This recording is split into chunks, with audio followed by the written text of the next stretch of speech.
I began my project with the simple question of how does one make a positive impact on people's lives? The idea of this project came from an experience I had right before Christmas. Every year, my dad's pilot group puts on a Christmas party for the Head Start daycare program in Mountain View. I was simply making cotton candy and giving it out to the kids and parents attending the party. At the end of the party, the organizer told me that this party was really the only Christmas celebration these kids would get. This surprised me because I always remembered my Christmas mornings being full of lots of presents and family time. So the thought of this party being the only Christmas celebration that these kids got made me realize that the cotton candy I was making meant much more than I could have ever imagined.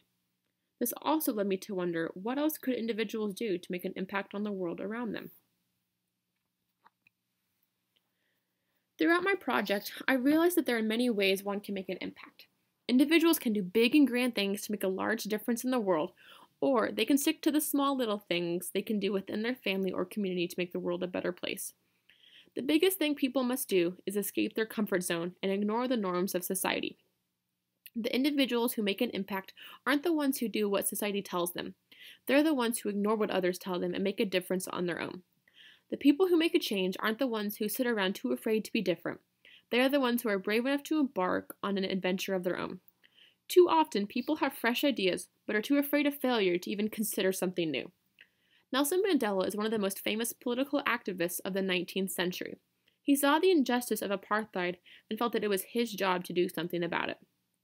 If he had not been willing to take risks and even go to prison, apartheid might still be going on, and the world would be a very different place. That specific example is a bit extreme. One does not necessarily need to become a political activist and go to jail to make an impact, but individuals must be willing to do something new and different to leave their effect. Too often, people give into the pressures of society to conform to the normal way of life. They give up their own morals and beliefs just so they can be like everyone else. In order to make a change, individuals must ignore these norms so they can make the change they want to and leave their positive effect on the world. I watched the movie Sophie Scholl, and it told the story of how Sophie and her brother were young college students caught distributing anti-Nazi leaflets during World War II.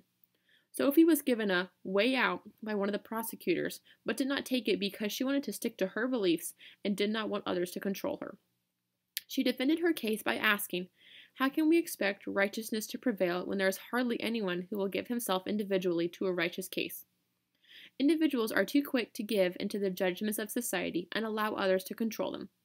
Sophie was willing to give up herself for a righteous case because she desperately wanted change. There would have been no possibility for change, though, if Sophie and her brother had not distributed those leaflets. Did they end all of World War II? No, but they informed other students and stood up to the Nazis. Sophie and her story reminded me of Rosa Parks, who was tired of being pushed around by society and stood up for herself and did something about it. Even though there were huge ramifications for her actions, Rosa Parks was unwilling to give into society and stuck to her own morals and personal beliefs. Both Rosa Parks and Sophie Scholl were punished for their actions, but they are idolized and remembered as some of the most important people in history. Individuals must be willing to take risks and chances if they wish to make a change. Sticking to the status quo does absolutely nothing. One must be bold, courageous, and have no fears when standing up for their beliefs. Whether people are aiming to or not, everyone leaves some type of impact. In the book, The 5 People You Meet in Heaven, the first person Eddie meets describes life as, "There are no random acts. We are all connected. A simple smile or act of kindness has the potential to cause a chain reaction. Sometimes the best things in my day are the little actions or smiles from people in the halls. Individuals normally do not realize how their little actions actually leave big effects. Every choice and decision has a possible repercussion, so individuals must live the way in which they want to be remembered." It's important for individuals to make the best of every moment and seize every opportunity they get in life. Individuals have the mindset of, "Oh, I'll do it next time," and eventually, there won't be a next time. Every moment counts, so why not make the best of it? This idea reminded me of the movie It's a Wonderful Life.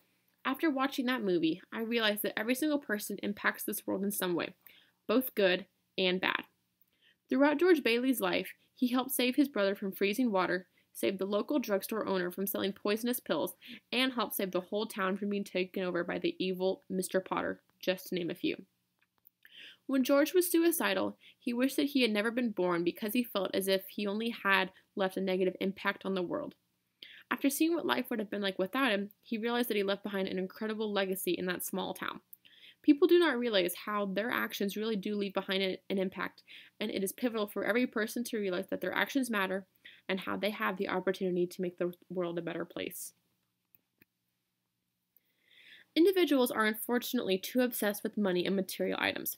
They don't care what kind of job it is as long as it pays the most. Because of this money obsession, people often forget about their true passions and hobbies. Money does not buy you happiness.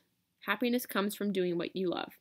In Keegan's essay, I Kill for Money, an exterminator describes his experience killing bugs and how society views him as being a lesser person just because of his job.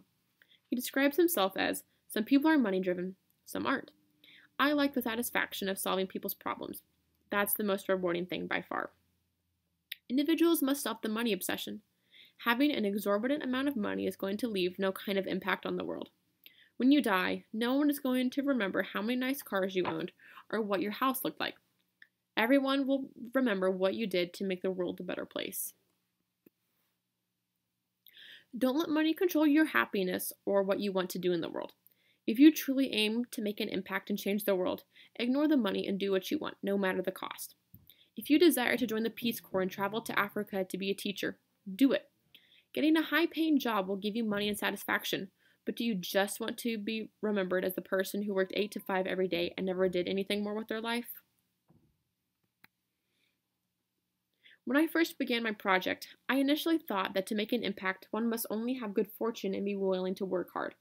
I thought the people who made an impact were simply hard-working and lucky people who managed to make a change by the matter of good fortune. I quickly came to realize that is not the case, and that there are many distinct things people can do to make an impact. I learned that the most important part of leaving a positive effect on the world was escaping one's comfort zone and sticking to your own morals and beliefs. If people no longer fear the judgment and ridicule of society, they have the opportunity to accomplish incredible things. I hope that one day everyone can be inspired and motivated to set out into the world and accomplish great things and leave a positive impact on the world. I now ask you, what can you do in your life to make a positive impact on the world?